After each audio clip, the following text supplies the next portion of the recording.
Hey everyone, Solomon AD here. Reminder, check out the Patreon for monthly Mayan rituals. Check out my spiritual services page for consultation and custom ritual work if you're interested. Now on to the video. Some tips on spiritual warfare. This is a topic I'll probably visit with so very many videos in the future. But it's because I have a lot of experience with spiritual warfare against spirits of the most dangerous variety. But here are some tips for that would handle most spirits. And I find that this is a mistake that people made. Maybe it's a lack of research, but I think to a seasoned occultist, this is kind of if it's not 101, it's 102, maybe 201. Like if this was a course, if occultism was a course, maybe it's 201.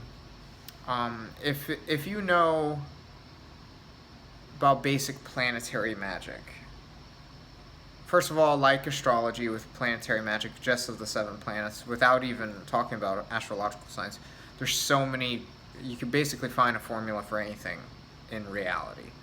So, what I'm trying to say is there are certain planetary formulas that you can use in order to neutralize a spiritual threat. The most immediate of which is solar energy. You can pick from a variety of ways of how to deal with this spiritual entity. Your antagonist. Pick a variety of ways of how to summon solar energy. You could do it just from the sun. You can do it in a more nature-based way. You could do it from the heart chakra. You could do it by summoning an entity that represents the sun, most famously like Archangel Michael, right? If you don't want to do that, and you wanted to go more of a pagan route, you could go with the Roman deity Sol. You could go with the Mayan god Kinichahau. You could go with if you're going the more eastern route, Surya Deva from Hinduism. There's a variety of solar entities that all of them basically have the ability to immediately neutralize malicious spiritual threats. I would even extend this to archons, as in they are able to repel archons. If you look at Gnostic mythology of the Sethians, simply the presence of Christ was able to repel the archons' efforts. Again, I don't think archons are the same thing as demons per se, nor are they the same thing as angels. They have sort of a blend of those consciousnesses. But archons are a whole nother video. So, but I mentioned them because archons are a very, very tricky type of spirit, in which that there's typically not many solutions to. But if you have solar energy, let's say so this is common knowledge, the HGA, Holy Guardian Angel, this kind of entity, right, corresponds to the sun and planet-wise, Kabbalistically to Tiphereth. That kind of energy and that kind of deity that's a little bit more personal, that is what would repel any kind of entity, but I'm talking about archons in particular.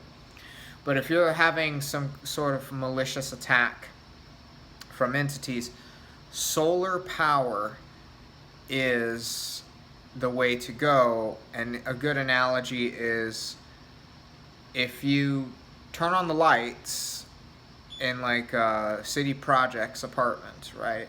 And there's a bunch of creepy crawlies on the floor, the light will force them to the outer edges or completely away to go back to their holes in which they came from. So solar energy is very sustain. I want to say it's not. What's the word? It's immediate, but it's also kind of effortless, in a way. It's not taxing on your systems,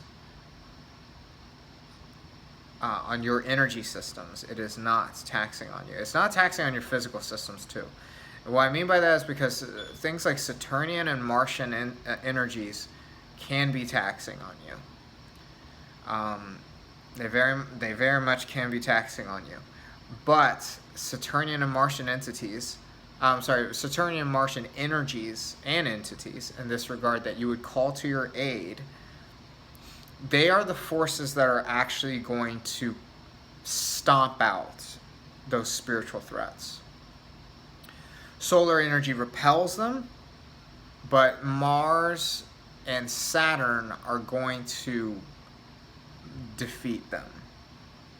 That's one reason why the secret seal of Solomon, the brass vessel seal, has Mars and Saturn attributed to it. And there is a race of angels that fall under Samael, that they are basically destroying angels. And they correspond to Mars, but they also correspond to Saturn and Pluto, if you want to get deep into it. But those are like your nuclear bombs. The Saturn obviously binds to like a harsh degree, like to the harshest, obviously. And then Mars is just like impaling. So, but the thing is that those energies, not just taxing on you, but they're typically energies that you can summon, but they're not easily sustained. The manner in which those energies are used for, whether it's curse work or like repelling malicious entities, it's not easily sustained. The sun's power is. So, all in all, this is just a like some kind of tip to, like, if you're having a problem and you're not thinking in planetary terms or Kabbalistic terms in order to break down a formula for solution, this is one way how you can do it. You're getting attacked, solar energy first, and then if it's a really bad one, Mars and or Saturn, and then take your pick from those kinds of entities. Comment down below, sign up for the Patreon, message my spiritual services page. Let me know what's up. Until next time.